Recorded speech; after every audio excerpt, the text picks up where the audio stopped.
Hello dear student, आज हम solve करेंगे दिल्ली पुलिस 2020 का प्रैक्टिस सेट नंबर 5, ताकि आपके मैथ पर नहीं आनी चाहिए बिल्कुल भी आँच। नमस्कार साथियों, मैं अंकित कुमार और आप पढ़ रहे हैं मेरे साथ दिल्ली पुलिस 2020 का प्रैक्टिस सेट। तो चलिए दोस्तों, माय डियर स्टूडेंट, आपके सामने पहला सवाल आपकी मोबाइल स्क्रीन के सामने है। तो चलिए इस सवाल को किस माध्यम से करेंगे। दोस्तों, मैं आपको सवालों का कंसेप्ट बताऊंगा और उसको आगे कैसे सोल्व करेंगे वो आपकी कैलकुलेशन पर डिपेंड होगा। तो चलिए अब इस सवाल की ओर बढ़ते हैं। सवाल आपका ये है कि 2 साइकिलों की कीमत का अनुपात 7:8 था। 2 साल बाद जब पहले की कीमत में 30% की वृद्धि हुई और दूसरे की कीमत में 1500 रुपये की वृद्धि हुई, तो उनकी कीमतें 15:16 के अनुपात में है। तो दूसरी साइकिल का वास्तविक मूल्य क्या है, ये चीज़ आपको फाइंड करनी होगी। How can you solve this question. तो दोस्तों, यहाँ पर आप मान लीजिए पहली कीमत है आपकी क्या है, 7 सवाल ने कहा है। ये आपका अनुपात कितना दिया है, 7:8 आपको सवाल में दिया गया है। इसमें किसी भी स्टूडेंट को कोई प्रॉब्लम तो होगी नहीं, आप कहेंगे सर नहीं है। तो ये आपकी पहली जो साइकिल है उसकी प्राइस कितनी है, 7। हमने यहाँ पर इसके साथ में मान लिया 8, यानी कि यहाँ पर हमने 7 और 8 के साथ में x ले लिया। तो ये इसकी पहली साइकिल है और ये आपकी दूसरी साइकिल है। ये इनके प्राइस है 7:8 के अनुपात में। अब यहाँ सवाल में कहा गया है कि पहली साइकिल में 30% की वृद्धि हुई है। अगर यहाँ 30% की वृद्धि होगी तो 130% में सेल होगी। तो इसका 130% कितना होगा, तो इसका 130% अगर आप निकालो तो 13 सत्ते 91, यानी कि 9.5x आपका बनेगा। आप कहेंगे सर बन जाएगा। तो यहाँ पर 30% की वृद्धि होने के बाद ये प्राइस आपका बना है। तो 8x यानी कि दूसरे साइकिल की कीमत में कितने की वृद्धि हुई है, सवाल ने कहा है 1500 की।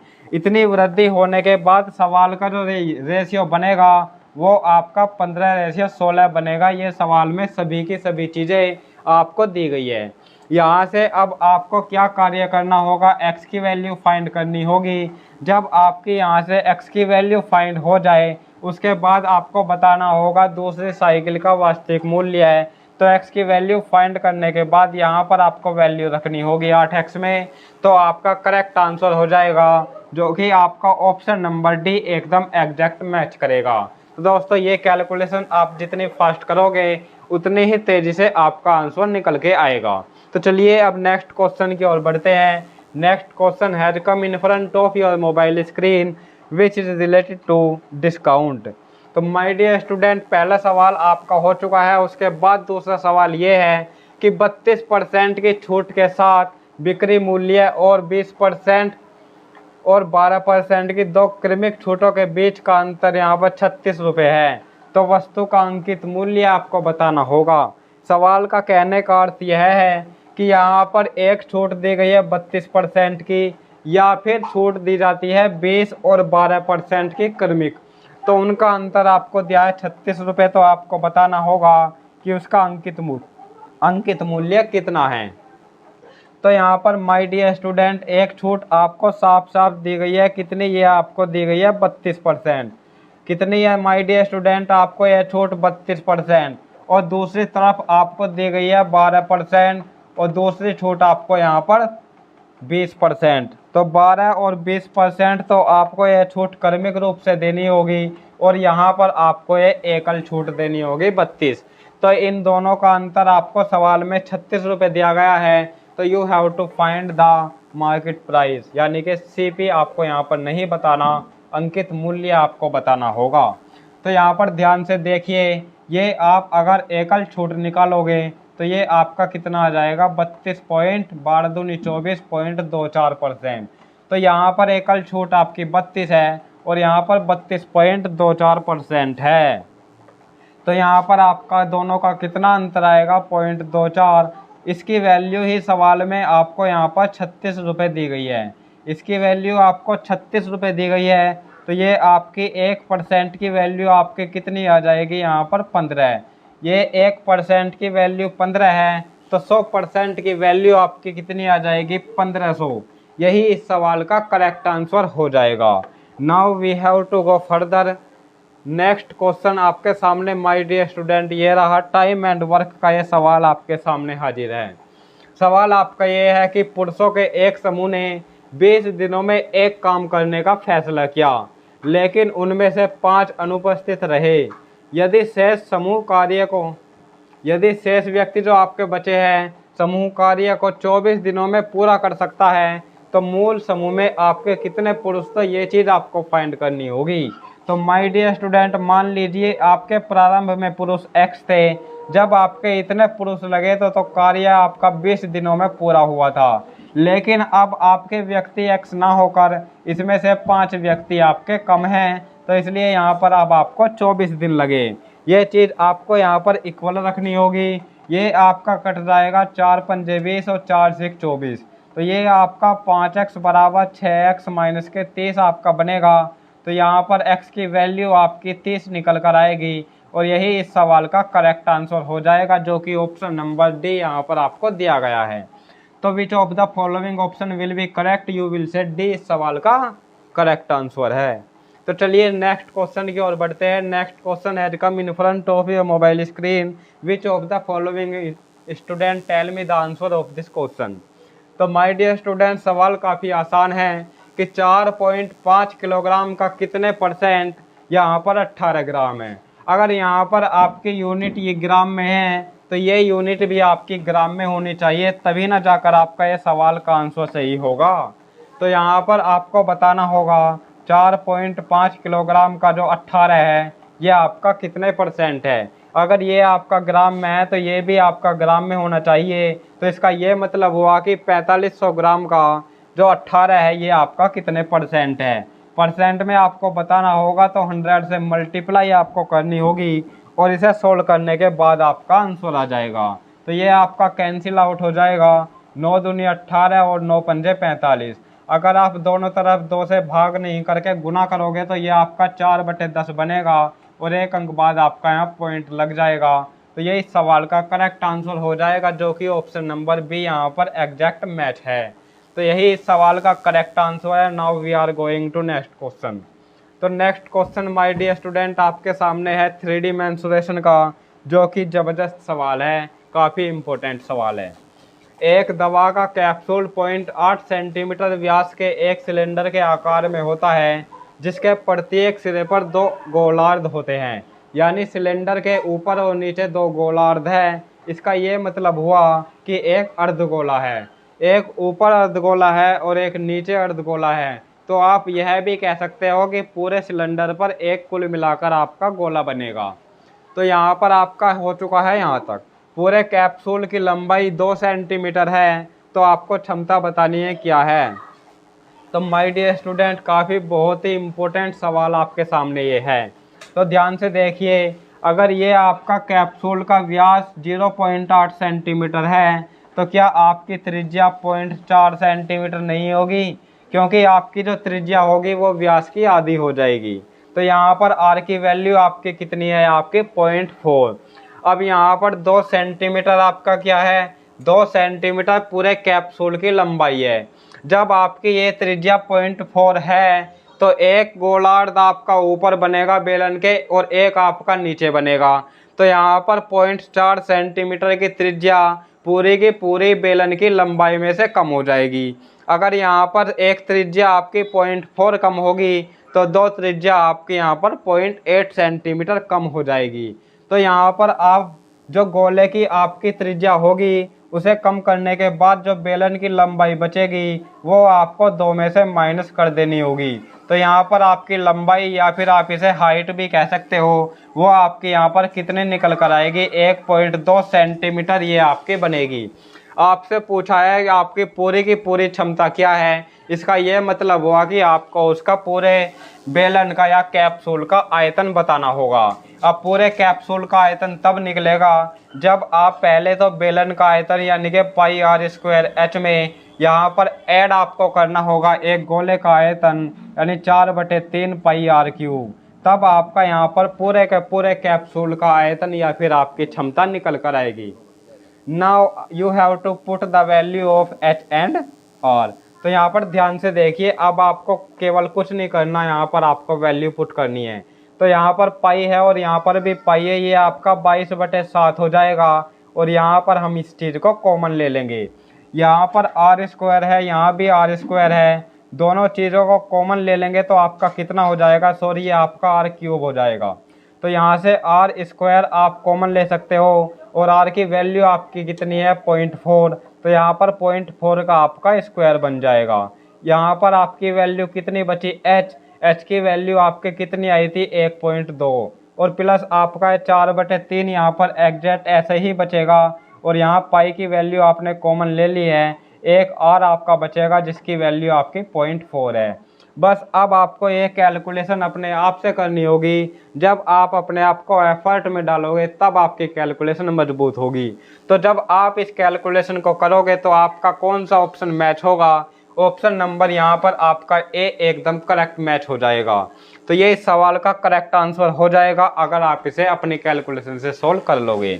तो नेक्स्ट क्वेश्चन की ओर बढ़ते हैं। नेक्स्ट क्वेश्चन आपके सामने ये रहा माय डियर स्टूडेंट, ये भी काफ़ी इंपॉर्टेंट सवाल है, एलसीएम एचसीएफ का सवाल आपका ये है। तो सवाल जो है आपका क्या है, ये है कि एक आयताकार फर्श की लंबाई और चौड़ाई 14.35 मीटर और 11.55 मीटर क्रमशः है, तो इसे पूरी तरह से ढकने के लिए कितनी न्यूनतम संख्या की आपकी टाइल लगेगी, ये चीज़ आपको फाइंड इस सवाल में करनी होगी। Now you have to solve this question my dear student. यहाँ पर आपकी जो लंबाई है ये आपकी 14.35 है और दूसरी आपकी चौड़ाई यहाँ पर 11.55 है। इसमें किसी भी स्टूडेंट को प्रॉब्लम नहीं होनी चाहिए। ये आपके मीटर में है, ये आपको सेंटीमीटर में बनाना होगा। सेंटीमीटर में बनाओ या फिर नहीं बनाओ यह आवश्यक नहीं है, यह पॉइंट ख़त्म करने के लिए मैंने इसे सेंटीमीटर में बनाया है। तो ये चीज़ें अब आपकी सेंटीमीटर में बन चुकी है। अब आपको इन चीज़ों का एलसीएम लेना होगा। तो एलसीएम आपको ध्यान से देखना होगा किस प्रकार से लेंगे। आप इन चीज़ों के फैक्टर कर लीजिए तो एलसीएम आप आसानी से निकाल सकते हो। तो ये आपका 7 से कैंसिल हो जाएगा, 7 दूनी 14 और 7 पंजे 35। ये अभी 5 से भी डिवाइड होगा और 5 आप इसे दे दोगे तो ये आपका 35 बनेगा। और ये आपका कितना बनाएगा, 5 चौक 20 और 5 एकम 5।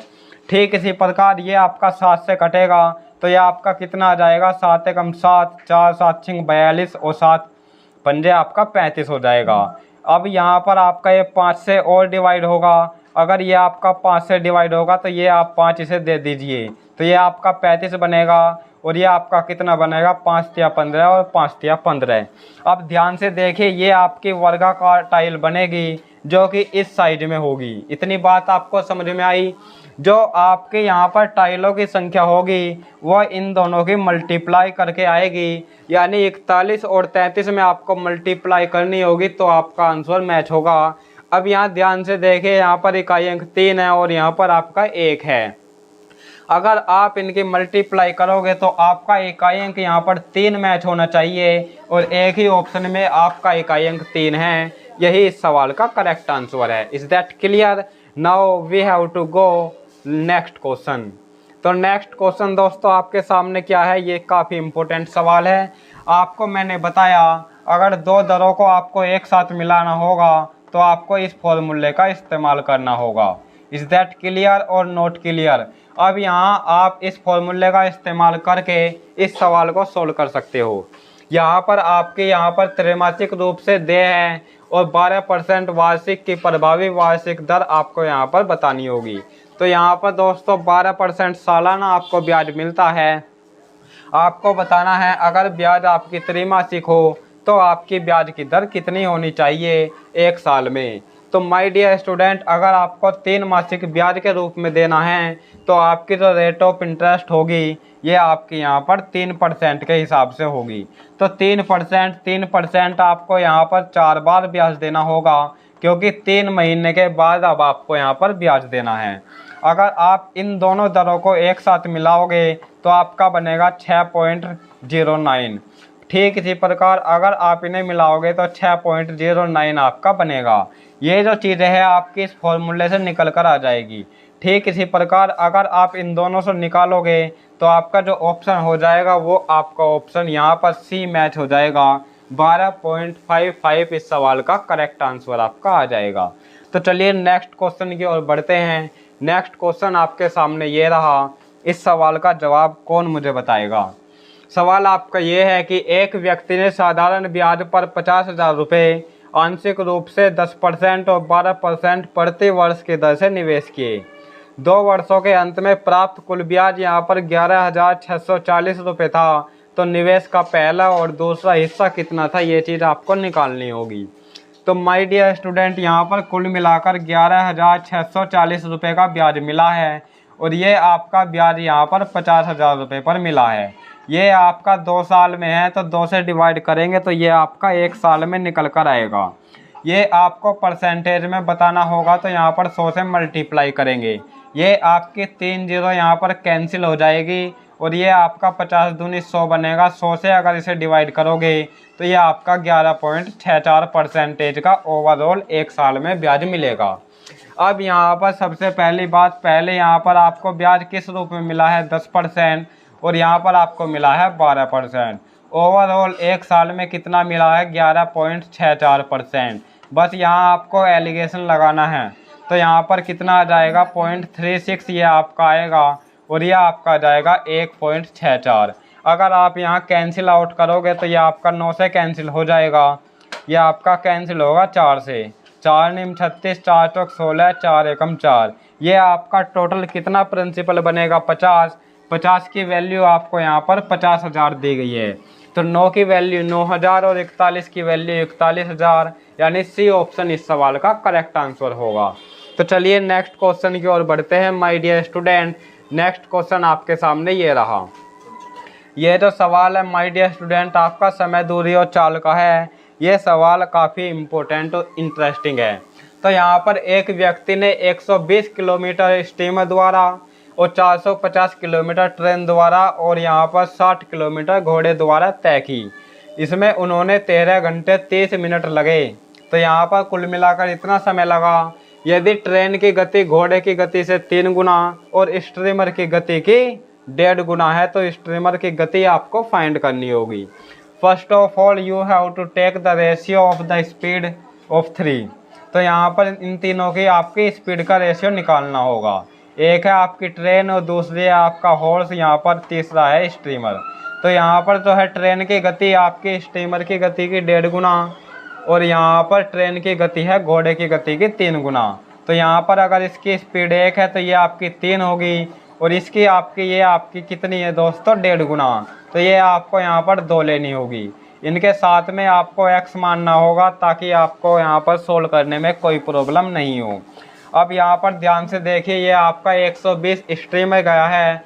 स्टीमर की चाल यहाँ पर आपकी 2x है तो 120 यहाँ पर दूरी इतने की चाल से चलेगा तो कुल इतना टाइम लगेगा। प्लस यहाँ पर 450 किलोमीटर ट्रेन से गया है, 450 बटे यहाँ पर ट्रेन की स्पीड है 3x और प्लस ये आपका कितना बचा, ये है 60। ये आपका कौन चलेगा, घोड़े की स्पीड से चलेगा जिसकी स्पीड है x। तो ये आपका टोटल टाइम हो गया और टोटल टाइम आपको कितना लगा है, 13.5 घंटे, यानी 27 बटे 2 घंटे यहाँ पर आपको टोटल कुल मिलाकर लगे हैं। तो ये आपका कितना आ जाएगा, 60 आ जाएगा प्लस ये आपका 150 आ जाएगा प्लस ये आपका 60 आ जाएगा। इतनी बात आपको समझ में आई और नीचे आपका टोटल का टोटल एक्स एलसीएम आ जाएगा बराबर आपका कितना आ जाएगा, 27 बटे 2। तो यह आपका जोड़कर कितना आ जाएगा, टोटल 270। तो 270 आपका हिस्सा पूरा कैंसिल आउट हो जाएगा। तो x की वैल्यू यहाँ पर आपकी कितनी आएगी, x की वैल्यू आपकी निकल कर आ जाएगी माय डियर स्टूडेंट, कितनी, सॉरी ये आपका यहाँ पर 10 आएगा तो x की वैल्यू आपकी कितनी आ जाएगी, 20 यहाँ पर आपकी निकल कर आएगी। तो x की वैल्यू अगर आपकी 20 है तो आपसे पूछा है स्टीमर की गति कितनी है, तो यानी यहाँ पर स्टीमर की गति 2x है तो 2x की वैल्यू यहाँ पर 40 यहाँ पर आ जाएगी। तो 40 ही इस सवाल का करेक्ट आंसर हो जाएगा। चलिए नेक्स्ट क्वेश्चन की ओर बढ़ते हैं। नेक्स्ट क्वेश्चन आपके सामने दोस्तों ये रहा, काफ़ी इम्पोर्टेंट सवाल है। सवाल आपका माय डियर स्टूडेंट क्या है, सवाल आपका ये है कि 2 वृत्तों का अनुपात क्रमशः 4 सेंटीमीटर और 3 सेंटीमीटर है। तो उस वृत्त का व्यास क्या है जिसका क्षेत्रफल 2 वृत्तों के योग के 4 गुने के बराबर है। इतनी बात आपको समझ में आया कि नहीं समझ आया, आप बोलेंगे सर आ गया। ध्यान से देखिए, काफी इंपॉर्टेंट सवाल है ये। तो दो वृत्त है, उनका अनुपात यहाँ पर आपको दिया है 4 सेंटीमीटर और 3 सेंटीमीटर। तो उस वृत्त का व्यास क्या है जिसका क्षेत्रफल दो वृत्तों के योग के 4 गुने के बराबर है। ध्यान से देखिए, यहाँ पर दो वृत्त है, एक का यहाँ पर क्या दिया है 4 सेंटीमीटर का क्या है दोस्तों, ये वृत्त का अनुपात, दो वृत्तों का अनुपात क्रम से व्यास क्या है। तो दोस्तों ये जो आपका होगा अनुपात देखना होगा ये किस चीज़ का अनुपात है, दो वृत्तों का अनुपात। ये आपकी त्रिज्या का अनुपात है या फिर आपका व्यास का अनुपात है, ये मैं अभी चेक कर लेता हूँ। तो दोस्तों मैंने चेक किया है, ये आपका वृत्त का अनुपात नहीं है, ये आपका त्रिज्या का अनुपात है। तो यहाँ पर आपके दोनों वृत्त है जिनकी त्रिज्या है 4 सेंटीमीटर और 3 सेंटीमीटर। तो यहाँ पर आपका क्षेत्रफल क्या आ जाएगा, पाई आर स्क्वायर, ये आपका वृत्त का क्षेत्रफल है। तो पाई आपको एज इट इज ऐसा ही रखना है और स्क्वायर यानी कि ये आपका 16 बनेगा। और यहाँ पर दूसरा जो होगा इसी प्रकार से ये आपका 9 पाई जो होगा आपका क्षेत्रफल बन जाएगा। अब यहाँ पर क्या बताना है, जिसका क्षेत्रफल दो वृत्तों के योग के 4 गुने के बराबर है उसका व्यास आपको बताना होगा। तो यहाँ पर आपके दो वृत्त के क्षेत्रफल आ चुके हैं 16 और 9 25। तो ये आपका क्या हो चुका है 25 पाई आपका योग हो चुका है, लेकिन आपको बताना है उसके योग के 4 गुना। तो इसके योग का 4 गुना आपका कितना हो जाएगा 100 पाई आपका बन जाएगा। इतनी बात आपको क्लियर है, आप बोलेंगे सर क्लियर है। तो इसका आपका कितना हो चुका है, ये आपका 100 पाई आपका आ चुका है। तो ये आपको समझ में आया कि नहीं आया, आप बोलेंगे सर आ गया। तो आपको बताना है उसका व्यास। तो ये आपका क्या निकल कर आया, ये आपका क्षेत्रफल निकल कर आया होगा। अगर आप इसका वर्गमूल ले लो तो आपका कितना आ जाएगा 10 आ जाएगा। आप बोलेंगे सर आ तो जाएगा, लेकिन इसमें कुछ प्रॉब्लम है क्या आपको। तो ये आपका क्या आ चुका है, ये आपका दो वृत्तों के क्षेत्रफल के योग का 4 गुना आ चुका है। और ये आपका दूसरे क्षेत्रफल के बराबर होगा जो आपका क्या होगा पाई आर स्क्वायर होगा। ये आपका 100 पाई के बराबर होगा। इतनी बात आपको समझ में आई। तो पाई से पाई आपका कैंसिल आउट हो जाएगा। तो आर की वैल्यू यहाँ पर आपके कितनी आई 10 निकल कर आई। आर की वैल्यू अगर आपकी 10 है तो यहाँ पर आपका डी कितना होगा, डी यानी कि व्यास। तो व्यास यहाँ पर आपका 20 बन जाएगा और यही इस सवाल का करेक्ट आंसर हो जाएगा। तो चलिए अब नेक्स्ट क्वेश्चन की ओर बढ़ेंगे। और नेक्स्ट क्वेश्चन आपके सामने माय डियर स्टूडेंट ये रहा। इस टाइप के सवाल आपको अगर कहीं भी देखने को मिले तो इस टाइप के सवाल में आपको पेन तक उठाने की ज़रूरत नहीं है, तो ऑप्शन की मदद से सवाल को सोल्व करेंगे। तो दो अंकों की एक संख्या में इकाई का अंक उसके दाएं के अंक से 4 अधिक है। यदि दी गई संख्या का गुणनफल और उसके अंकों का योग 370 है तो संख्या क्या है। सबसे पहली बात, जो यहाँ पर आपकी संख्या है उसमें इकाई का अंक दाएं के अंक से 4 अधिक है। इकाई का अंक दाएं के अंक से 4 अधिक है। क्या यहाँ पर अधिक है, आप बोलेंगे सर है। यहाँ पर तो अधिक नहीं है, यहाँ पर 4 अधिक है, आप बोलेंगे सर है। यहाँ पर भी अधिक नहीं है। तो ये दो ऑप्शन तो आपके देखते ही कैंसिल हो जाएंगे। अब यहाँ पर दिया गया है कि जो यहाँ पर संख्या का गुणनफल है और उसके अंकों के योग का गुणनफल ये आपका 370 है। तो इसे ऑप्शन को मैच करके देखिए, ये आपकी संख्या है और इनके अंकों का योग कितना है 10 है। तो गुना करने के बाद 370 बन रहा है। तो यही इस सवाल का करेक्ट आंसर है। इस प्रकार से सवाल को सोल्व करना है। तो चलिए अब नेक्स्ट क्वेश्चन की ओर बढ़ेंगे। और नेक्स्ट क्वेश्चन आपके सामने ये रहा। नेक्स्ट क्वेश्चन दोस्तों आपके सामने ये रहा, बहुत ही ज़बरदस्त सवाल है। चलिए इस सवाल को किस माध्यम से करेंगे। ये जो सवाल है आपका कैलकुलेशन का सवाल है। तो आपको यहाँ पर कैलकुलेशन लगानी होगी और अपना आंसर लेकर आना होगा। इतनी बात आपको समझ में आई कि नहीं आई, आप बोलेंगे सर आ गई। ये जो सवाल है आपका ये है कि एक पुस्तकालय में रविवार को औसतन 502, शनिवार को 475 और सप्तांत में यहाँ पर 340 अंक दुख आते हैं, यानी कि कुल मिलाकर ये आपके सदस्य आते हैं। तो रविवार से शुरू होने वाले 30 दिनों के यहाँ पर महीनों में प्रतिदिन आपके यहाँ पर व्यक्तियों की संख्या आपको बतानी होगी। तो ध्यान से देखिए, रविवार में औसतन कितने आते हैं 502, यानी कि संडे को आपके कितने आएंगे यहाँ पर 502 आने वाले हैं। फिर आपके शनिवार को यानी सैटरडे को कितने आएंगे, ये आपके आ जाएंगे 475। यहाँ पर आपके बचे कितने दिन, 5 दिन आपके बचे। बाकी के 5 दिनों में यहाँ पर आपके कितने आ रहे हैं, 340। यहाँ तक किसी भी स्टूडेंट को कोई प्रॉब्लम नहीं होनी चाहिए। या तो आप ये कह दो कि 5 दिनों में औसतन ये आपके 340 आते हैं, या फिर कुल मिलाकर 5 दिनों में ओवरऑल कितने आते हैं, ये आपके 1700 हो जाएंगे, क्योंकि ये आपके औसतन आते हैं 5 दिनों में।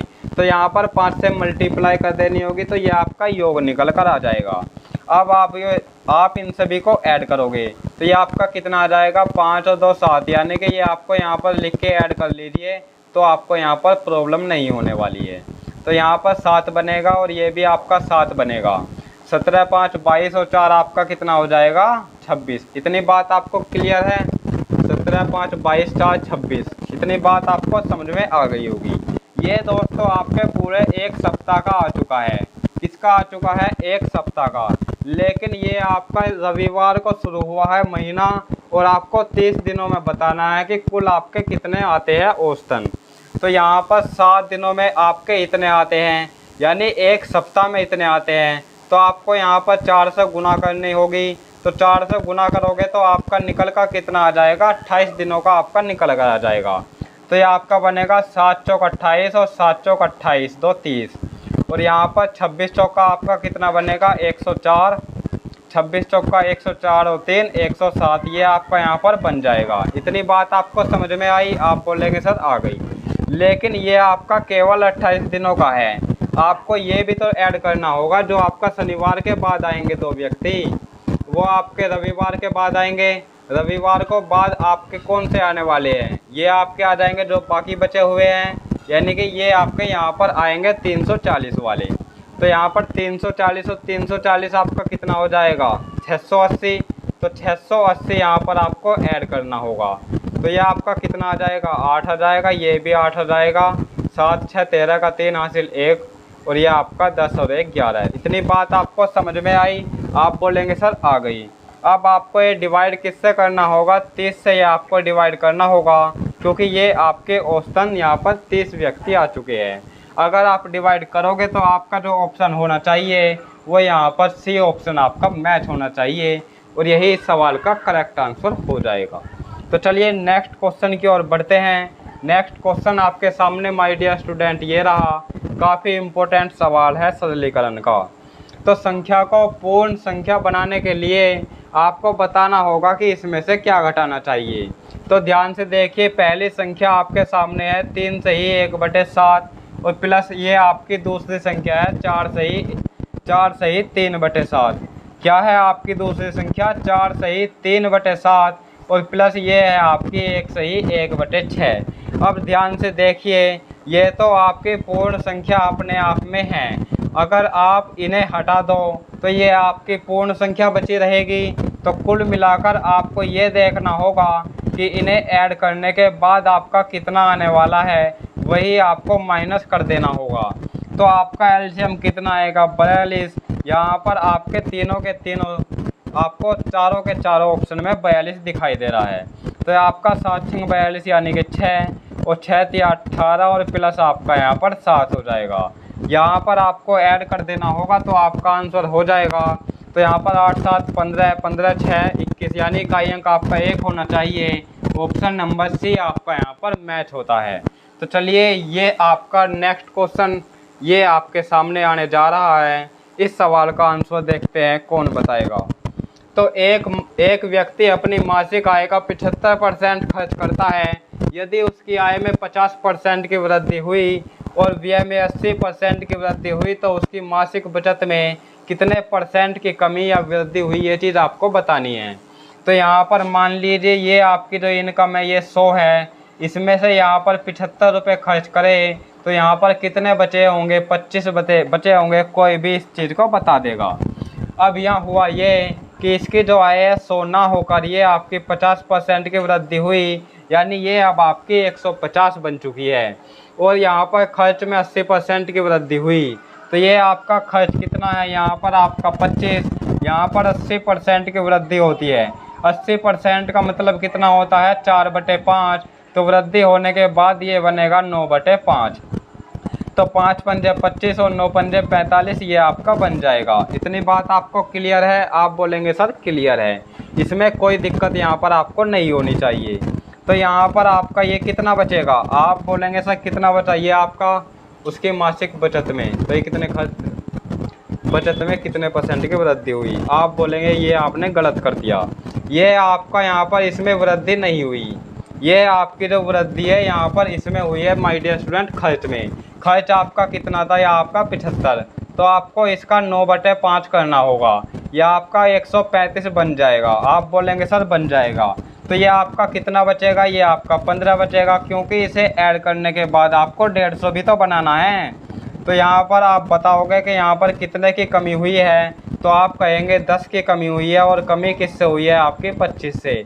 परसेंट में बनाने के लिए आप यहाँ 100 से मल्टीप्लाई करेंगे, 25 चौका 100 यानी 40% की कमी यहाँ पर इस सवाल में हुई है, और यही इस सवाल का करेक्ट आंसर है। तो चलिए नेक्स्ट क्वेश्चन की ओर बढ़ते हैं, और नेक्स्ट क्वेश्चन आपके सामने दोस्तों ये रहा। नेक्स्ट क्वेश्चन मैं आपके सामने लिख कर दे रहा हूँ, और कैलकुलेशन आपको इसके खुद कर लेनी है।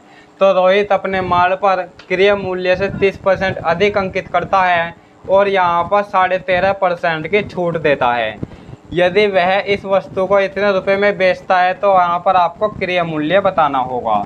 मान लीजिए यहाँ पर क्रय मूल्य x रुपये है, और यहाँ पर 30% की वृद्धि होती है, तो 130% में ये आपकी वस्तु बन जाएगी। लेकिन यहाँ पर वस्तु सेल नहीं हुई, ये आपके छूट पर वस्तु सेल होगी। तो यहाँ पर 13.5% की छूट देने के बाद ये आपके 86.5% में बिक जाएगी।